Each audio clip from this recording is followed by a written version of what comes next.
Welcome to live Q&A. So I'm gotta move the browsers. Okay. All right. So I've got the questions here.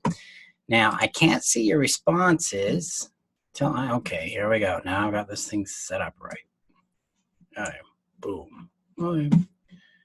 Okay. So how are we? How are we all today? I'm gonna get started here in a sec. Just gotta move that window there. Great. All right. So happy Thursday, guys. I hope your week has been good. I hope you got a chance to watch Endgame and Game of Thrones. If not, definitely go check out Endgame.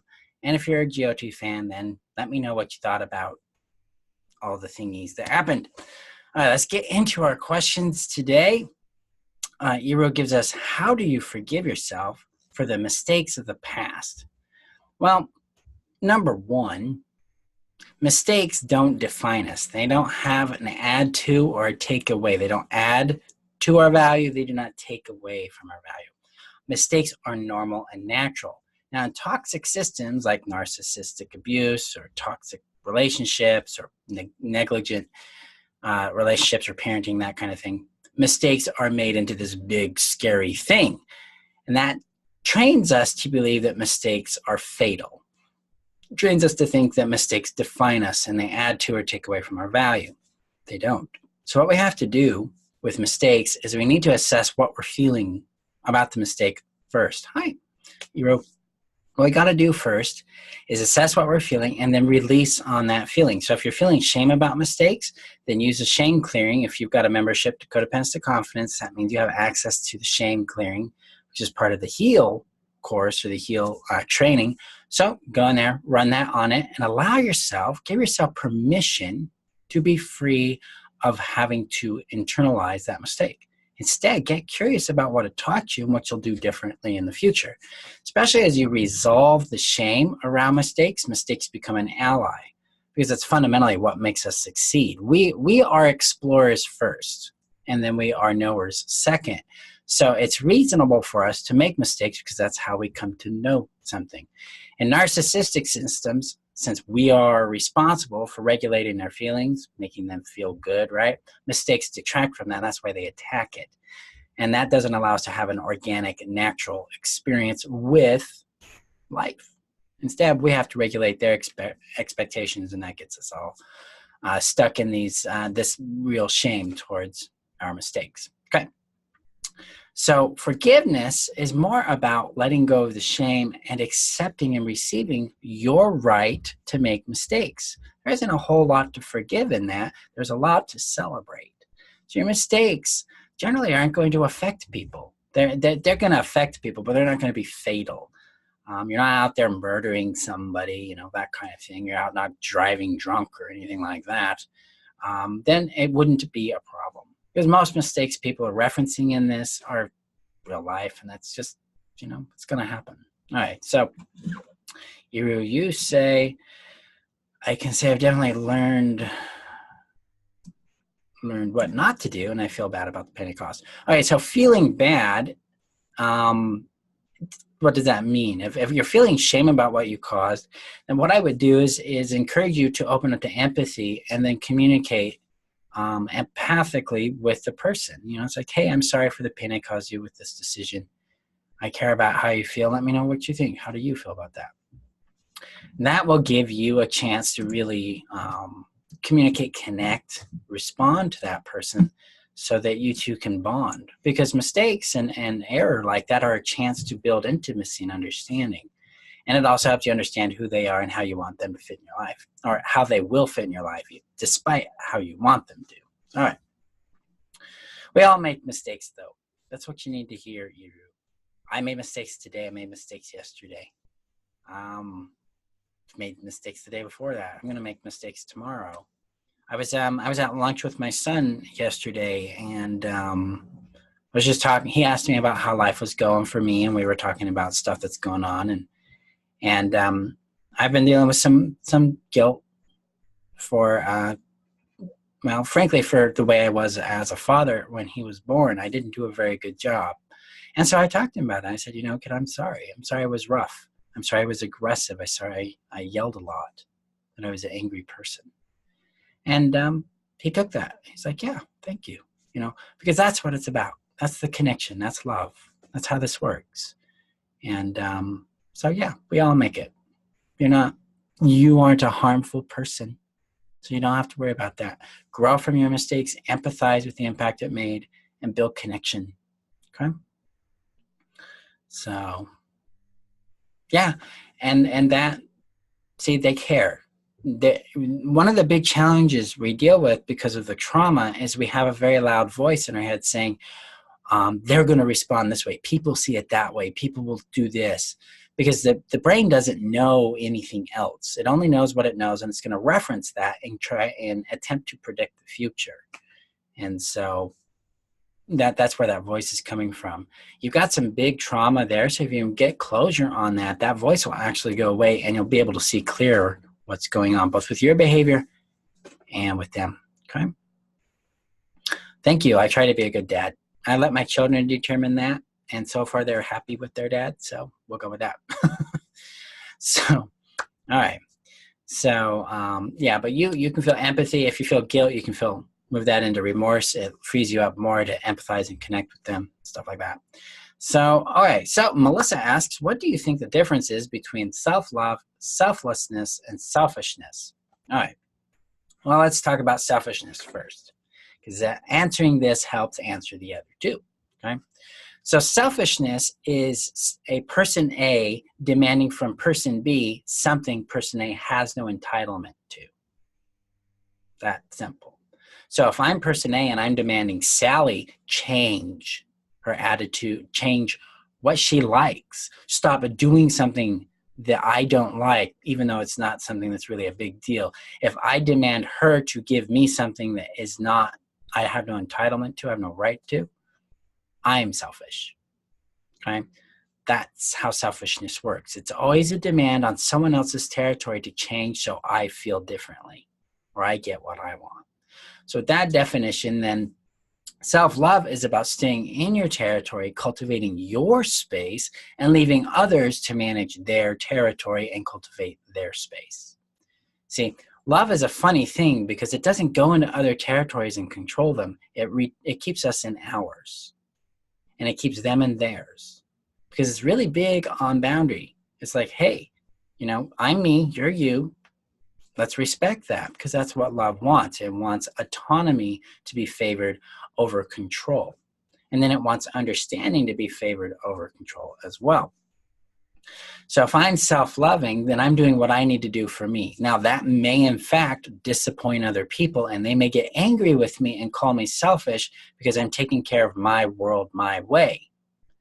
That's them projecting it onto you because they want you to be something different than you are so they feel a certain way or get a certain thing. That's selfishness, okay? They are being selfish. People who love and care about another individual are like, I want you to be happy.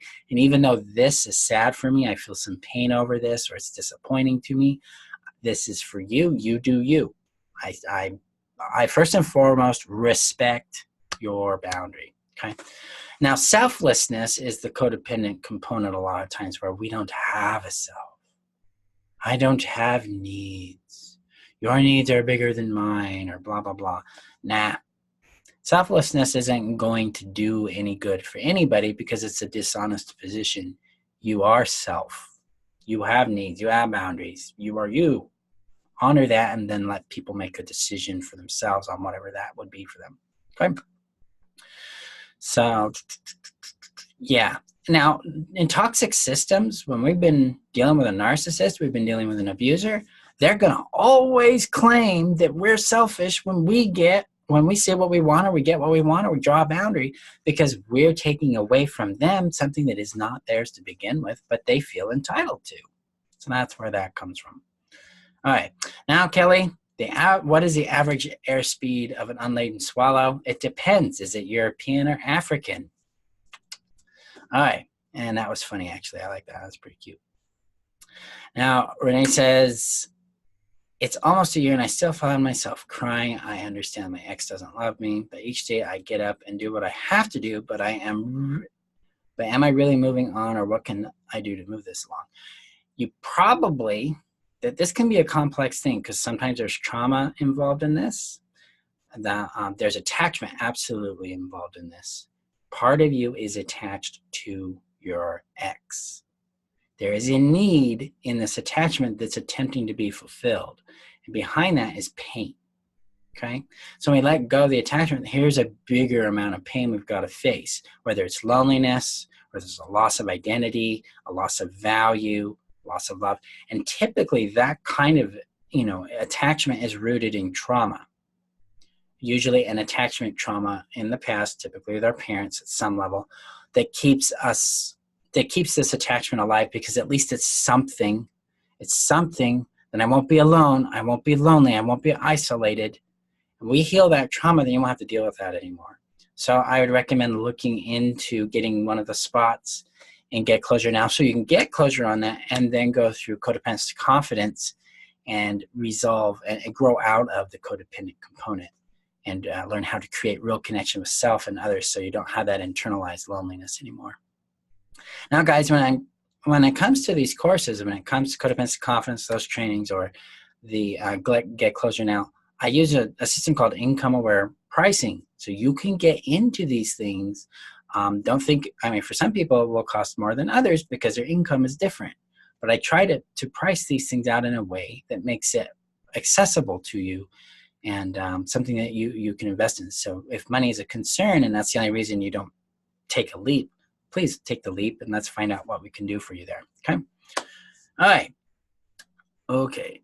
But fundamentally for you, Renee, you need to figure out you need to get in contact with the real need and resolve that. And likely you're dealing with what's called internalized or pathological loneliness, a little love addiction, a little attachment going on. We get that resolved. You can be free. Okay? And Euro has another question. How do I learn not to feel scared of expressing myself? This is a great question.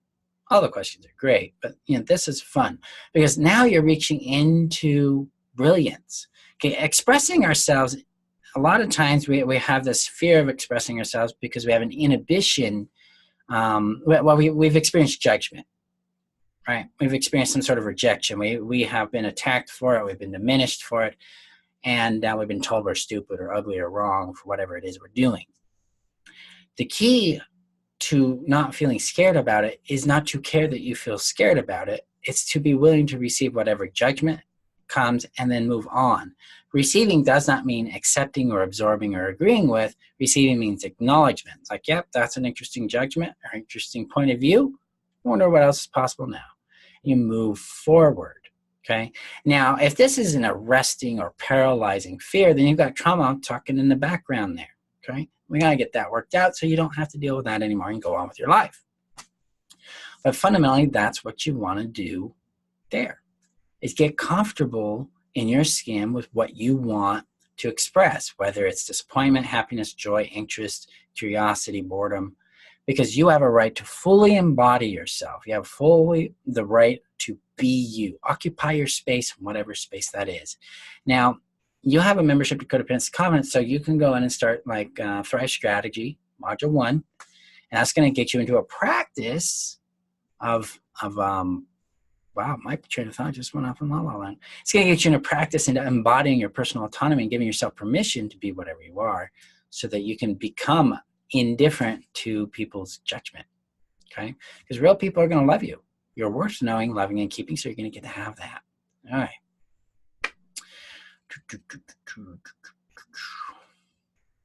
Yeah, because your attachment, you feel like you're going to break down because of bad judgment because of your attachment to their approval. See, approval is the means. Codependent thinking tells us approval equals value. So when we disconnect approval from value by taking value back, we retrieve value and keep it within inside ourselves, then we don't have to deal with judgment that way. Instead, judgment becomes something that's over there. We don't have to deal with it. We can move on with our lives. We become more interested in who we want to be, and then we become more interested in how people feel rather than what they think or feel about us. We care about what they're feeling in their experience. Okay? All right. So another thing I want to touch on here is in the group, we had a post, an individual is going through some pain, and she posted some feelings she was feeling about herself, about being a dumb bitch. You guys have responded very well to this. I'm very proud of us for showing up with love. So let's continue to support people when those kind of posts happen. They will happen. I allow them to happen to give us a chance to connect and show that people matter. You matter, to show this individual that, hey, we hear you. You're in real pain. That self-loathing that shows up, yeah, that's part of codependency. That's part of the toxicity of trauma and extreme neglect. We've internalized it so deeply, we think we're a terrible person. And we're not. We've just been dealing with people who choose to be terrible. Whether they choose it deliberately and consciously or not, doesn't matter. They're still choosing it because they could always change. Okay? All right, guys. Thank you for, again, making our community safe and powerful. Thank you for your investment and trust in me, guys. I appreciate you. Now, go on. Have a great Thursday. I will talk with you guys tomorrow about more trauma healing fun. Remember, if you want to jump in and get that healing going on, we start June 3rd. There's 18 seats left. There's a couple more that are in reserve, so that could go to 16 in a heartbeat. Hurry and get on that because these will go quickly. Appreciate you guys. Thank you again for being part of our community. And remember that you're worth knowing, loving, and keeping. I will see you guys tomorrow. Have a good night, guys.